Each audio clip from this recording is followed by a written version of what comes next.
ایک ٹول ہے پاکستان میں جو ایسا غلط نہیں ہے، بہترین ٹول ہے، اور میں نے ہمیشہ تعریف کی ہے، بلکہ مخالفوں نے بھی پی ٹی آئی کی سوشل میڈیا کیمپیننگ کی بہت تعریف کی ہے، کیونکہ وہ ڈیزرو کرتے ہیں۔ آپ کے جلسے جب بند تھے تو آپ ورچوئل جلسوں کی طرف آئے، آپ نے ورچوئل طریقے سے اپنے ووٹر سپورٹر کو ایجوکیٹ کیا، اویئر کیا بہت سے معاملات سے، تو ڈیزرو کرتے ہیں وہ اس طرح کی تعریف کو۔ لیکن اگر یہی کام پی ایم ایل این کر رہی ہے تو ان کو تنقید کرنا میرا نہیں خیال کہ وہ ایک صحیح بات ہے۔ اگر وہ ٹیکنالوجی ہے دنیا میں اور وہ اس کے ساتھ مل کے چلنا چاہتے ہیں، وہ چاہتے ہیں کہ وہ بھی اپ گریڈ کریں، تو اس میں کوئی غلط حرکت نہیں ہے۔ اگر وہ پاکستانی عوام کے مزاج کو انڈرسٹینڈ کر گئے ہیں کہ یہ سوشل میڈیا کے تھرو ہی چیزیں دیکھتی ہے، سنتی ہے، سمجھتی ہے، تو let's go on social media,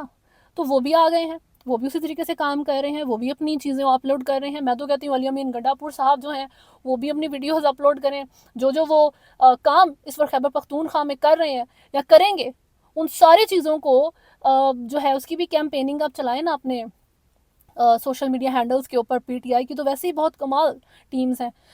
Shahbaz شریف کو بھی ایز وزیر اعظم چاہیے، وہ بھی اپنی ایک سوشل میڈیا ٹیم لے آئیں۔ زرداری صاحب صدر کے طور پہ ان کو بھی یہی کام کرنا چاہیے۔ اچھی بات ہے، اویئرنیس آئے گی لوگوں کے اندر، اور زیادہ جو ڈسٹنس ہے، میں بات پہلے بھی کر چکی ہوں کہ گورنمنٹ کے ساتھ عوام کا جو ڈسٹنس ہے وہ کم ہوگا اگر آپ یہ چیزیں کریں گے۔ آنے والی جو حکومت ان الیکشنز کے بعد تھی، یہ میں بہت وقت سے کہہ رہی ہوں، اس کے لیے بہت ٹف جابز ہیں۔ ایک تو آپ کی اکانومی تو ہے ہی خراب، لیکن عوام کے لحاظ سے آپ کے اوپر بہت زیادہ رسپانسبلٹی آتی ہے۔ جو پاکستان کے حالات ہیں اس لحاظ سے تو رسپانسبلٹی ہے ہی، اور جو پریشر ہے انٹرنیشنل، اور یہ ہسٹری پاکستان کی کہ ایک بھی پرائم منسٹر نہیں ٹکتا۔ امید تو میری یہی تھی کہ اس والے پرائم منسٹر کو آپ 5 سال پورے کرنے دیں، فار دا سیک آف جمہوریت، at least for the sake of Pakistan کے اس ٹوٹے پھوٹے سسٹم کے لیے ہی صحیح، اس وزیر اعظم کو ٹکنے دیں۔ الیکشن سے آیا ہے، سلیکشن سے آیا ہے، لیکن اب وہ ایک پوزیشن پہ بیٹھ گیا ہے، اور پی ٹی آئی کے یہ لوگ جو قومی اسمبلی میں اپنی سیٹیں انجوائے کر رہے ہیں اس وقت، اپنے نیریٹو سے دور ہٹ چکے ہیں، وہ اپنے دماغوں میں تو ہٹ گئے ہیں، پریکٹیکل بھی نظر آ جائے گا آپ کو، تو ان لوگوں نے بھی ایکسیپٹ کر لیا ہے کہ ہم اپوزیشن میں ہیں، ہم اس طرح کے مزے کریں گے، اور یہ گورنمنٹ آ گئی ہے، بات ختم، ان کا جتنی بھی فائٹ تھی وہ رک چکی ہے۔ تو اس حکومت کے اوپر پرفارم کرنے کا پریشر بہت زیادہ ہے،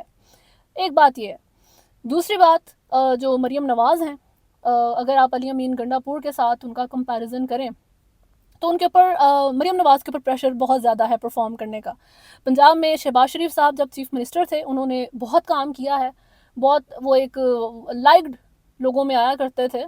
ایون کراچی میں بھی وہ بڑے پسند کیے جاتے تھے، چائنا کے ساتھ ان کے بڑے اچھے تعلقات تھے۔ جب تک وہ پی ڈی ایم کے وزیر اعظم نہیں بنے، پی ڈی ایم جن حالات میں آئی، جن ریسٹرکشنز کے ساتھ آئی، وہ پرفارم نہیں کر سکے۔ میں پہلی خلاف تھی کہ شہباز شریف کو وزیر اعظم کی پوزیشن پی ڈی ایم 1 میں نہیں لینی چاہیے تھی، لیکن انہوں نے لی بہرحال،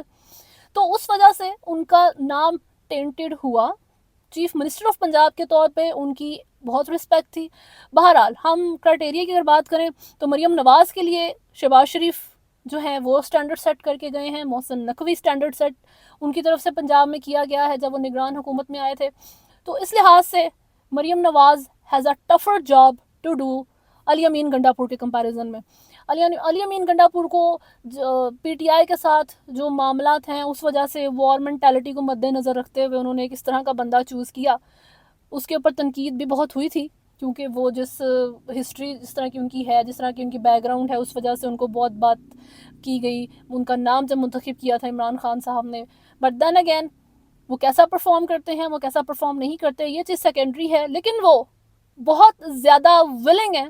وفاق کے ساتھ مل کے کام کرنے کے لیے۔ اور فردر ہم اگر پی ٹی آئی کی بات کریں،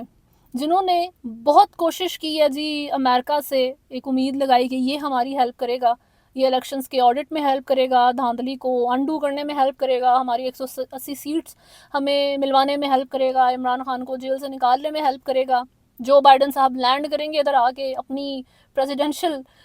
ڈیوٹیز کو اور کیمپیننگ کو چھوڑ کے، اب تو ڈونلڈ ٹرمپ صاحب کو بھی وہاں کی سپریم کورٹ نے اہل قرار دے دیا الیکشنز کے لیے، تو وہ ان ساری چیزوں کو بھاڑ میں ڈال کے پاکستان آئیں گے ہیلپ کرنے کے لیے۔ آئی ایم ایف کو لیٹر لکھا تھا عمران خان نے، بہت کرٹیسزم ہوا کہ غلط کیا ہے، غدار ہیں، یہ ہے وہ ہیں، وہ ایک الگ چیز جو بھی ہے۔ شیر افضل مروت کا اس لیٹر سے متعلق یہ کہنا تھا کہ پاکستان ڈیفالٹ ہوتا ہے تو ہو جائے، اکانومی کے طور پہ، اخلاقی طور پر تو وہ پہلے ہی ڈیفالٹ ہو گیا، اگر ابھی وہ اکانومی کے لحاظ سے ڈیفالٹ ہوگا، آئی ایم ایف اگر اپنی قسط کینسل کرتا ہے عمران خان کے لیٹر کی رزلٹ میں، تو یہ ہمارے ملک کی اسٹیبلشمنٹ کی غلطی ہے. یہ شیر افضل مروت کے الفاظ تھے. اس ساری چیز میں بے نظیر کی جو ایک ویڈیو ہے اس کو بھی ریفرنس کے طور پر استعمال کیا گیا، جس میں انہوں نے ڈیموکریسی کو، جمہوریت کو مشروط کیا تھا آئی ایم ایف کی قسط کے ساتھ، یا جو بھی آپ یو ایس سے ایڈ لیتے رہے ہیں اس کے ساتھ. اب اس میں بات یہ ہے کہ بالکل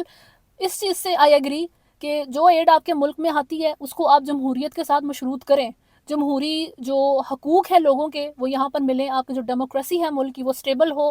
اس میں آپ آئین کی خلاف ورزی نہ کر رہے ہوں، بالکل ٹھیک چیز ہے. عمران خان کی آئی ایم ایف کے اس لیٹر کے رزلٹ میں لیکن جو آئی ایم ایف نے اب آفیشیل جواب دیا ہے، پہلے تو میتھیو ملر سے ہفتہ پہلے ہی پوچھ لیا تھا کہ جی آئی ایم ایف کو لیٹر لکھا ہے پاکستان نے، عمران خان نے، تو ان کا کہنا تھا پاکستان کے اندرونی معاملات ہیں، ہم نہیں چاہتے پاکستان کی اکانومی خراب ہو، ہم چاہتے ہیں یہ سٹیبل ہو. یعنی کہ کلیئرلی یہی مطلب تھا کہ ان کو قسط ملنی چاہیے. ابھی آئی ایم ایف نے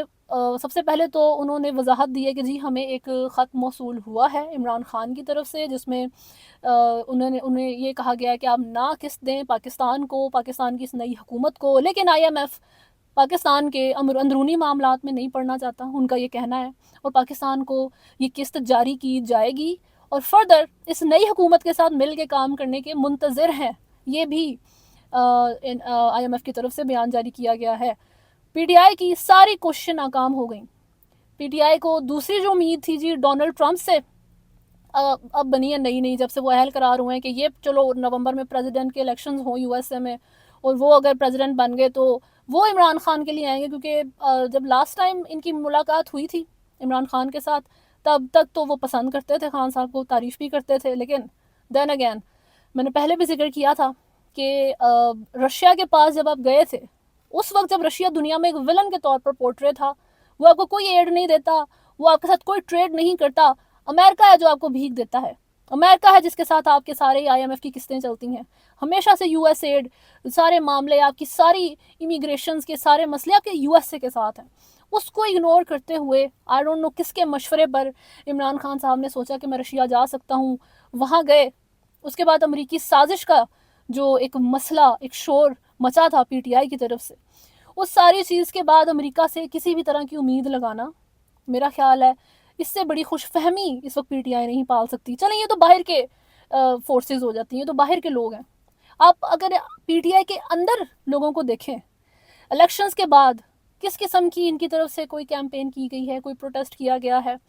ابھی سنڈے کو انہوں نے پھر سے ایک پروٹیسٹ کال دی ہوئی ہے، لیکن کوئی ایسا ابھی تک ان کی طرف سے کام نہیں آیا جس کا آپ کو رزلٹ نظر آئے. الٹا ایسے بیان آ رہے ہیں جس سے یہ ثابت ہو رہا ہے کہ اس اپوزیشن نے اس وفاق کی حکومت کو ذلیل کر کے جتنا مرضی انہوں نے برا بھلا کا ووٹ لینے کے لیے اب ایکسیپٹ کر لیا ہے. چاہے وہ گوہر علی خان کے بیان ہوں جس میں وہ کہہ چکے ہیں کہ ہم نہیں چاہتے کہ کوئی لڑائی ہو، ہم نہیں چاہتے کہ ہم ایک بری طرح کی اپوزیشن بنے، ہم کوپریٹ کرنا چاہتے ہیں وفاق کے ساتھ. یہ بیان گوہر علی خان دیتے ہیں، پھر علی امین گنڈا پور ایک دفعہ نہیں 2 دفعہ ان کی باڈی لینگویج کے اندر بھی آپ کو یہ چیز نظر آ چکی ہے کہ وہ وفاق کے ساتھ مل کے کام کرنے کے لیے ریڈی ہیں. اگر آپ نظریاتی ڈفرنس رکھتے ہیں ٹھیک ہے، اور آپ ورکنگ ریلیشن رکھنا چاہتے ہیں، تو اس کا مطلب یہی ہے نا کہ آپ نے اس وفاق کی حکومت کو ایکسیپٹ کر لیا، اس کی ساری پالیسیز کے ساتھ، اس کے وزیر اعظم کے ساتھ، اس کے صدر کے ساتھ، اور اس کے جو اس نے باقی صوبائی حکومتیں آئی ہیں ان کے ساتھ، جو کہ آپ کی مریم نواز ہیں پنجاب کی، مسلم لیگ نواز کی بہت سخت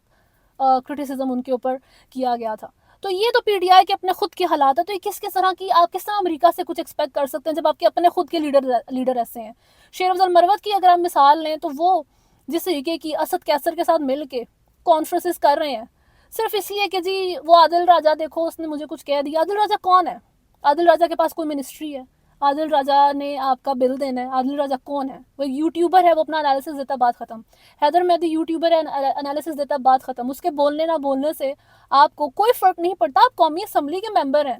آپ کو اپوننٹ لیڈر کے طور پہ آپ کا نام جو ہے وہ سوچا جا رہا تھا. تو آپ اس طرح کی چیزیں، اس طرح کی پریس کانفرنسز سے ان کی امیچورٹی کا اندازہ لگائیں، پھر آپ پرسنل ایگو سیٹسفیکشن کا اندازہ لگائیں. یہ ہے اس وقت پی ٹی آئی. اس کو